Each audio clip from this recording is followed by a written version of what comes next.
This is Sports and Torts with David Spada and Elliott Harris on TalkZone.com.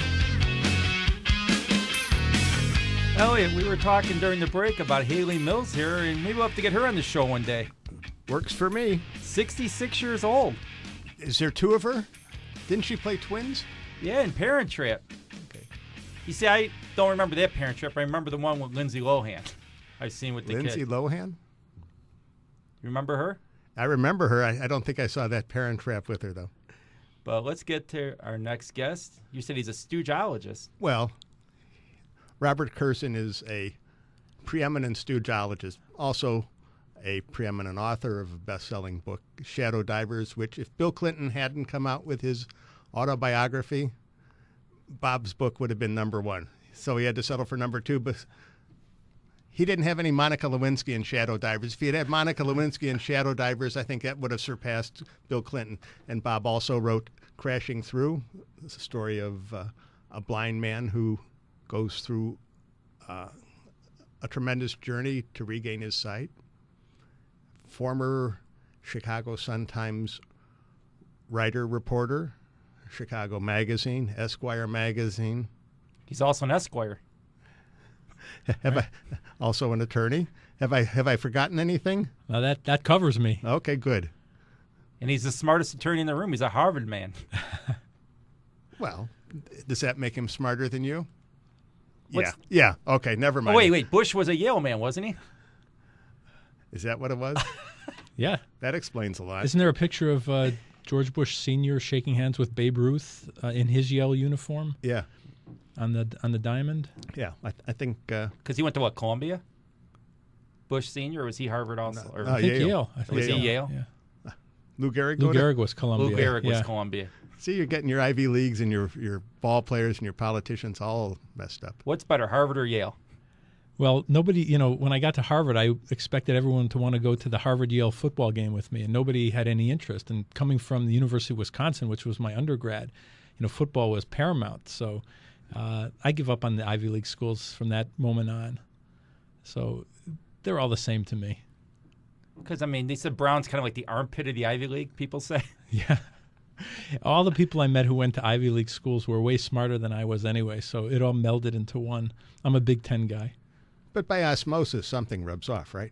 Isn't that the theory? Isn't that why you go? Supposedly, that's why you go. But, the publishing business isn't so great, David, so I may have to ask you for a job. I did pass the bar, so. Which bar?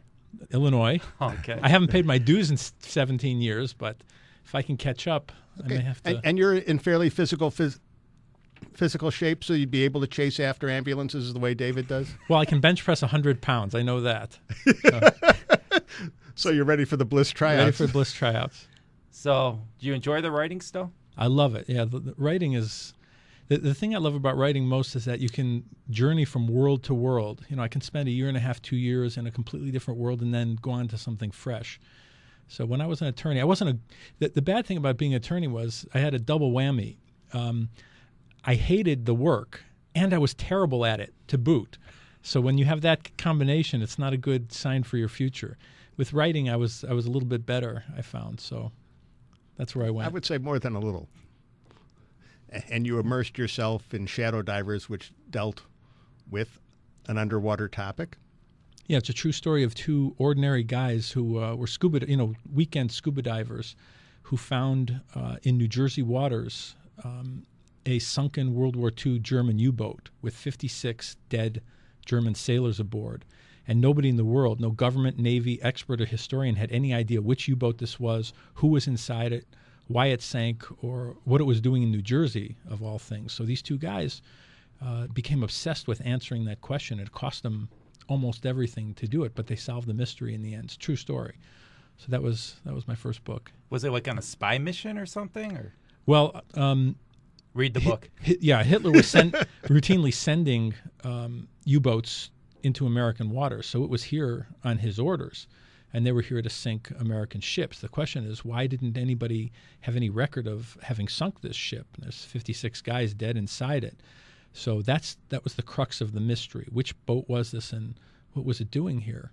And it was a way harder mystery to solve than they had believed. They thought they could solve this mystery in a day or two. It took 6 years, and they rewrote the history books. Nobody in the world could do it, but these two ordinary blue-collar workers ended up rewriting the books. It's not like the game You Sunk My Battleship.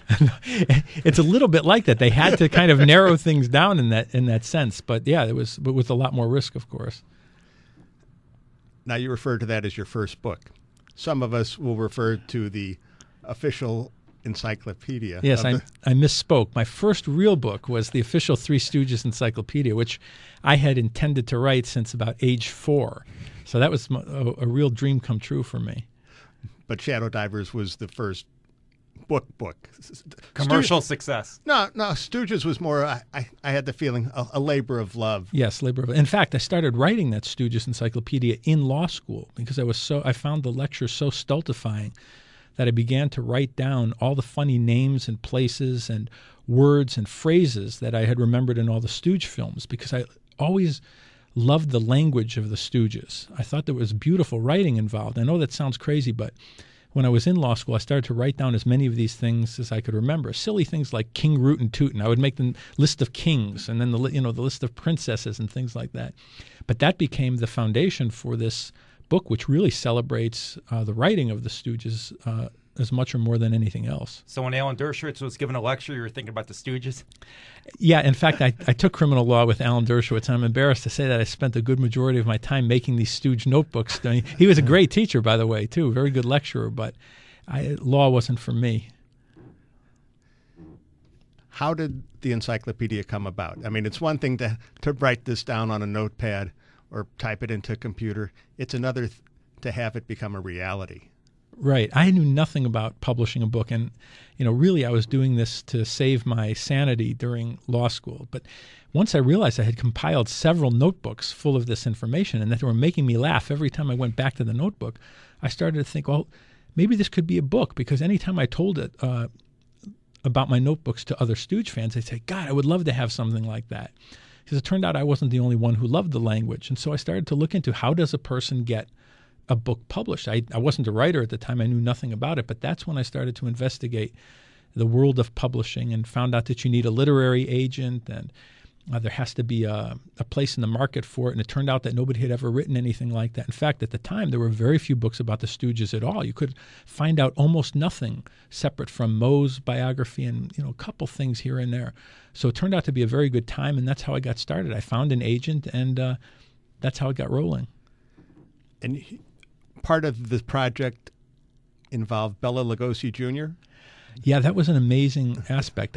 Son of Dracula? Yeah, he was literally the son of Dracula. It turned out, and this is a real interesting legal case, was that after I'd completed my book and been paid and had a publisher arranged and everything, I got a call from the son of Dracula, Bela Lugosi Jr., who explained that he was a lawyer in California who specialized in protecting the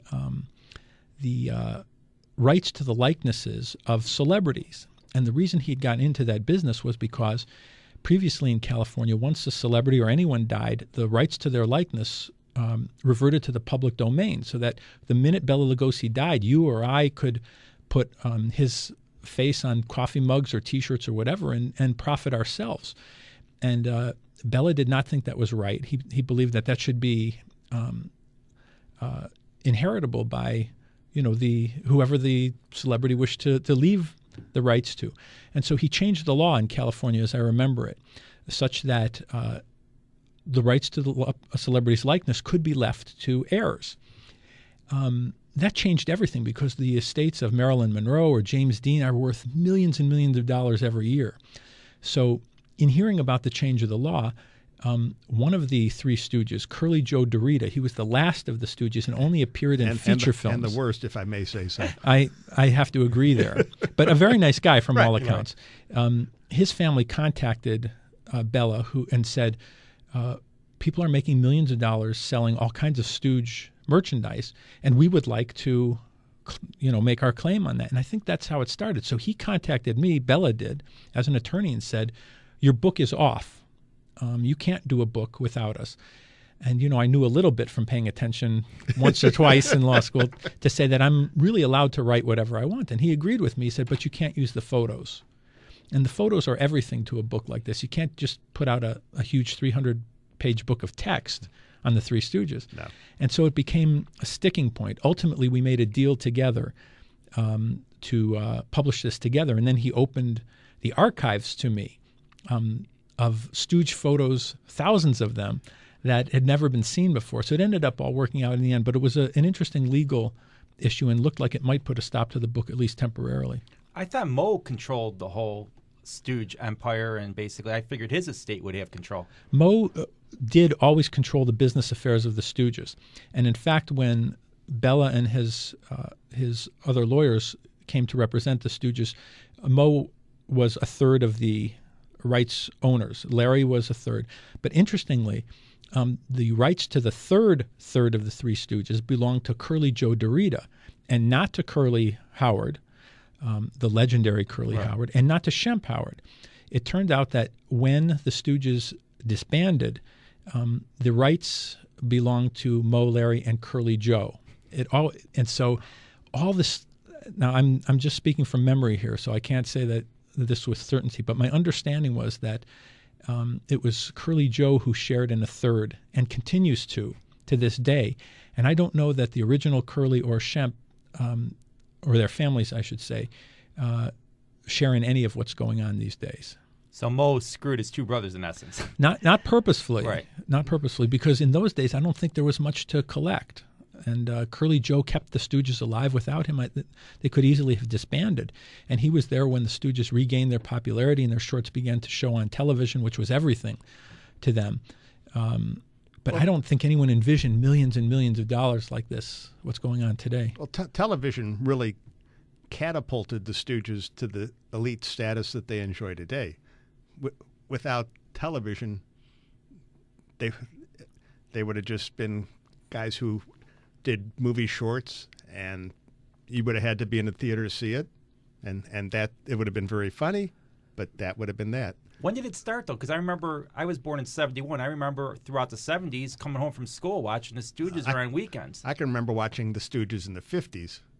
Yeah, I think it was late 50s that they began to show on television, and as Elliott said, that changed everything. Because now you could plan to watch the Stooges, and you could see the episodes over and over again, and that's key. I mean, you could see the best Stooge short in the world, and it might show for 6 weeks in a theater, and then you'd never see it again. This was my dad's era, growing up, and it would be shown before the major feature of the day, along with a cartoon and something else. But now when you could see Stooges films over and over and memorize the lines and look forward to seeing them again, that was everything. What's your favorite episode of the Stooges? Well, this changes as I get older and I mature. You mature? Yes, I think my favorite all-time episode is one called Microphonies, where Curly changes into a female opera singer and records the voices of spring and performs at a society party. That one has always stayed with me. And interestingly, Curly is already starting to get a little bit sick in that year.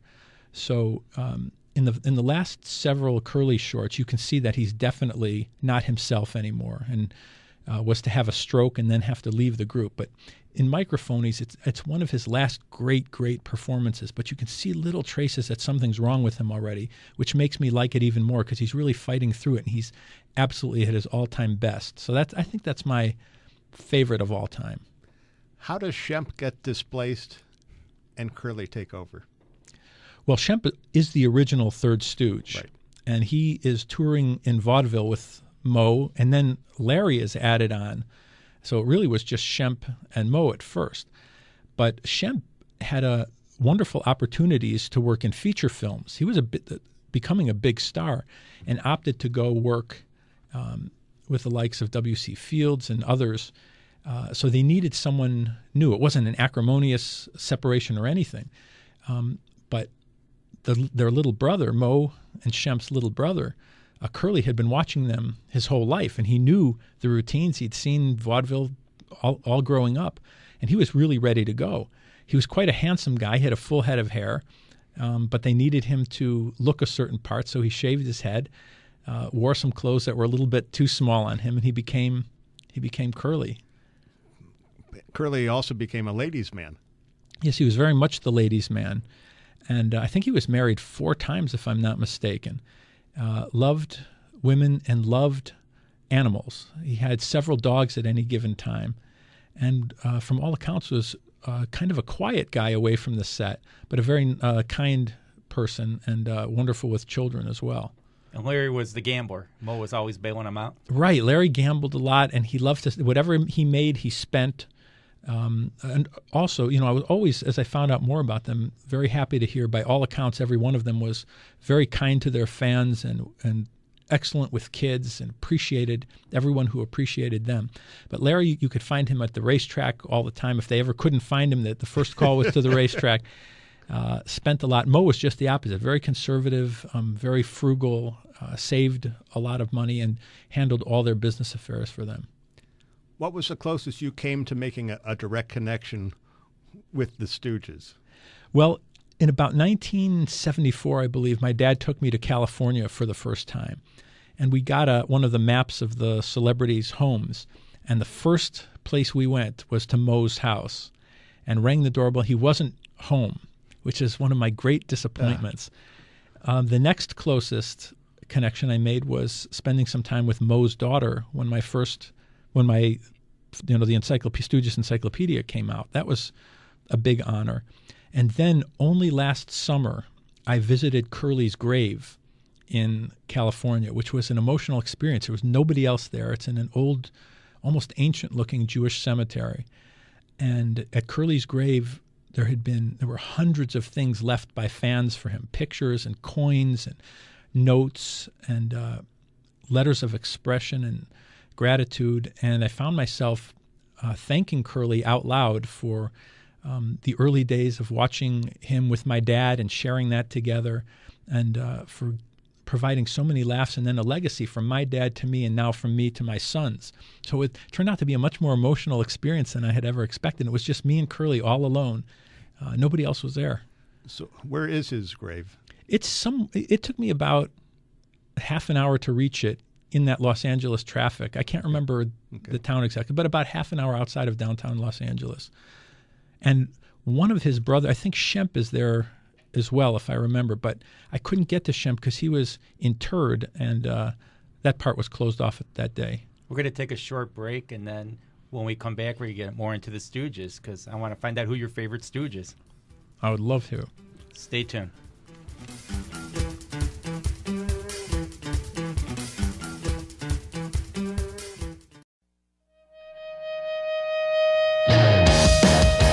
Let's get back to Sports and Torts with David Spada and Elliott Harris on TalkZone.com. So let's get back to that question, your favorite Stooge.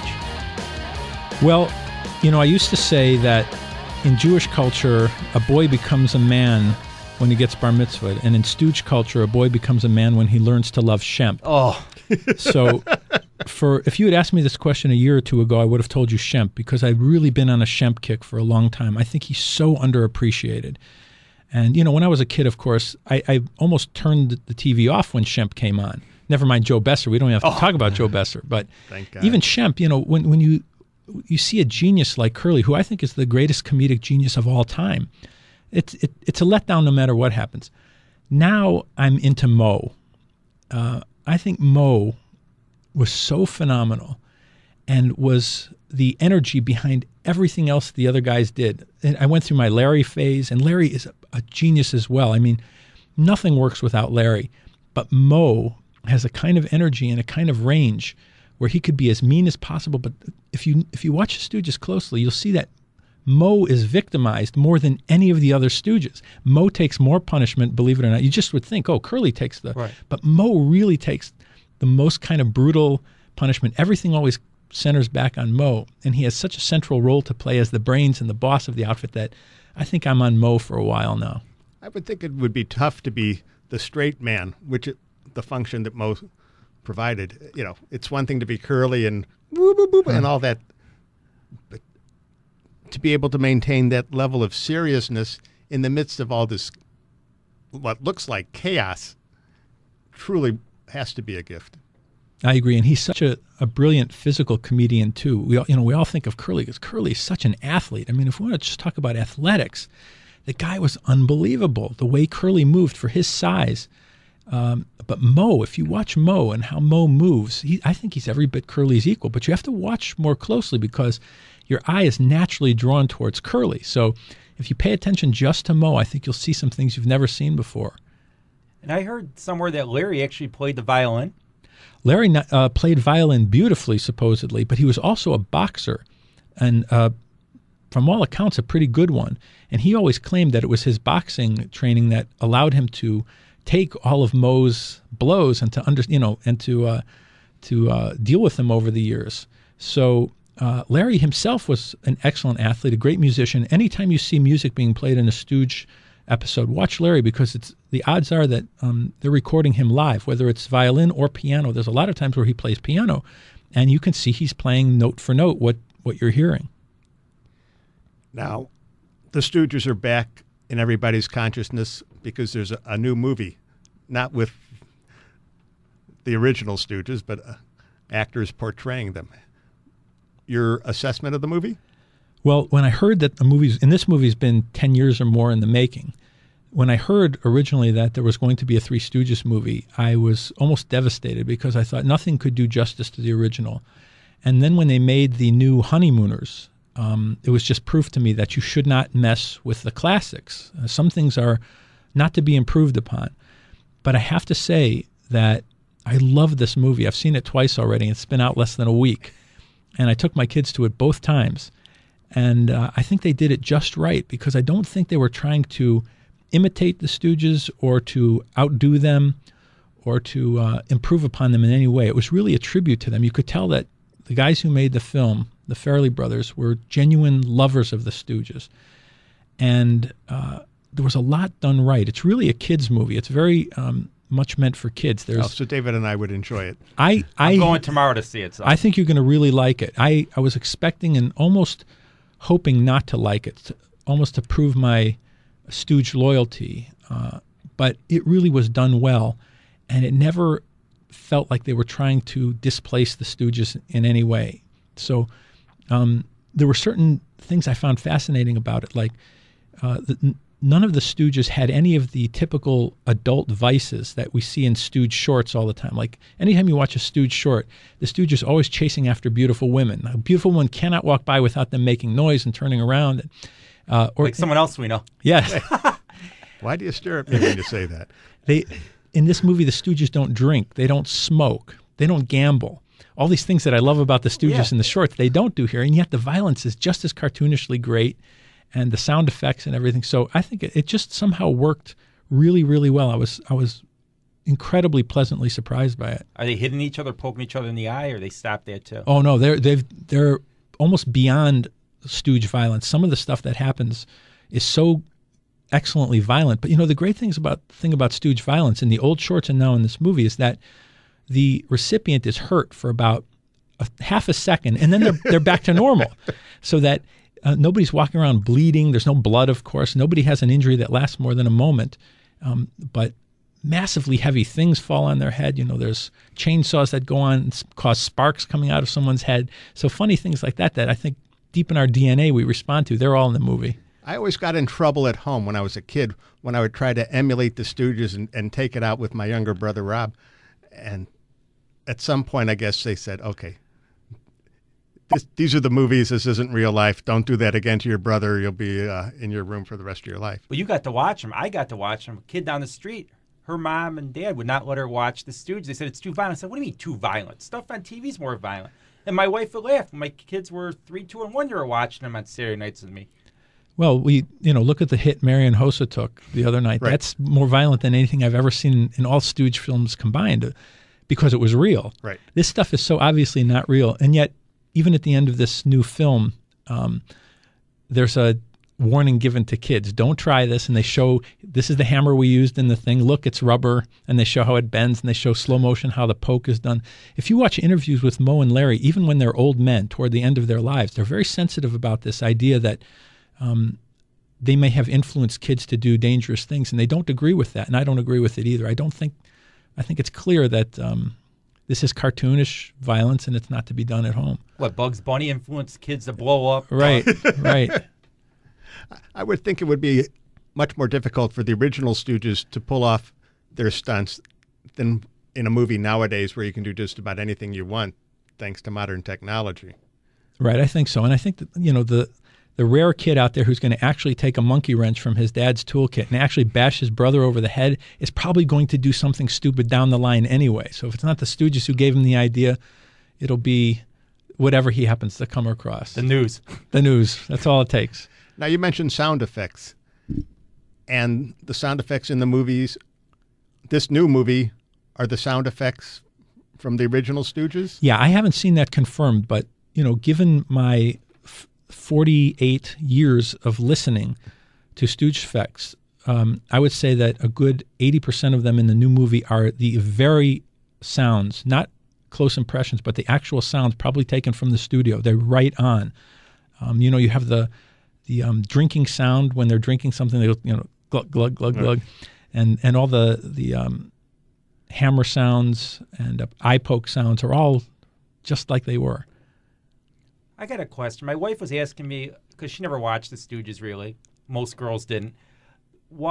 If there was any plot behind the Stooges, any backstory. I said no, because she's like, okay, there's basically from what I'm seeing for the movie, they are going to save the orphanage, and it sounds like a takeoff of the Blues Brothers. Yeah, it's very much like the Blues Brothers, but and in this sense, it's different than the shorts, that there is a plot, the classic 3-act structure with a beginning, a middle, and an end to this film. In the Stooge shorts, really, there's a semblance of a plot, but it's really every Stooge short is essentially the same. They find themselves in some situation that's wildly different from the last situation, where they don't quite understand how to function in that situation. And they always have an opponent that they have to overcome in the Stooge film. And that's really the essence of a Stooge short. The Stooge shorts ran 16 to 18 minutes long, so there's no real opportunity for plot. But in this film, it's very much a classic film where the Stooges have to go out and save the orphanage, just like essentially the Blues Brothers. They have to return with a certain amount of money, and they go out into the real world where they're not fitting in, and they have to overcome a series of obstacles. Sofia Vergara is one of them, and a pleasant one to look at I was going to say, that's a nice obstacle.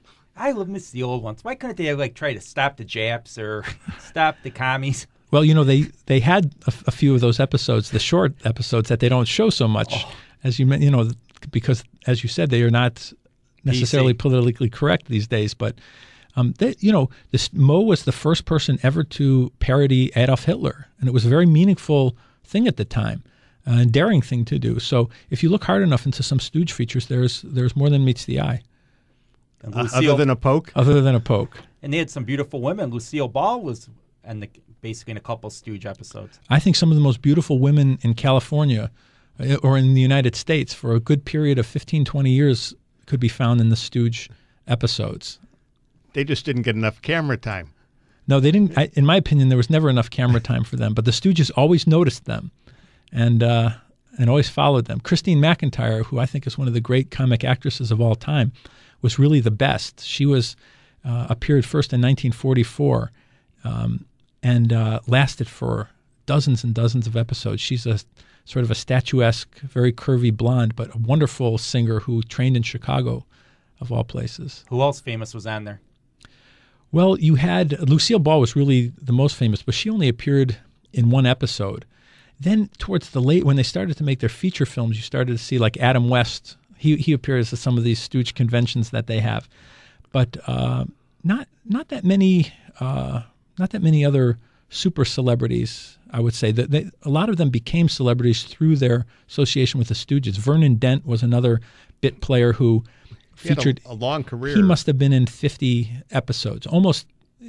I'd say a third at least of the episodes. You'll see Vernon Dent. Another guy named Bud Jameson was in several episodes, and then another terrific guy toward the end named Emil Sitka, who uttered those famous lines, "Hold hands, you lovebirds." You remember that episode with Shemp? So a lot of these people became famous through the Stooges, but I'd say Lucille Ball was the most famous to appear in a short. Any of the actors or actresses from the Stooges shorts still around these days? There's very few. I saw there's a couple of the actresses who appeared in later, very much later shorts, but they're well into their 80s now. So it's very hard to find players who are in the Stooge shorts these days. Did you ever talk to Rich Coase? I know he's a big Stooge fan. I don't think I've ever met Rich, but I watch his show every Saturday night. And as my kid, and he presents. He's got a great amount of information. He puts things on, I'd say, every week that I didn't know about the Stooges, and I find fascinating. I love his show. And I think they show 5 episodes every Saturday night for a couple hours. You think he'd be basically pumping your encyclopedia up? Well, as a matter of fact, about a week and a half ago, there he showed my encyclopedia on the air when he was talking about what you might find out about the Stooges in book form. And there's a lot more these days than there was even, 12 years ago, whenever it was that I published the encyclopedia. Is there hope for an update? Well, do you have to go through Bella again? Well, I think that I like to say that the encyclopedia stands on its own. I mean, to fill it in now, it would only include the new movie. But re-release it. Re-release the encyclopedia. Right. Yeah, it was in print for more than 10 years. I think it just went out of print. You can always get copies, through Amazon and things like that. But I would love it for them to reprint it. What about the electronic form?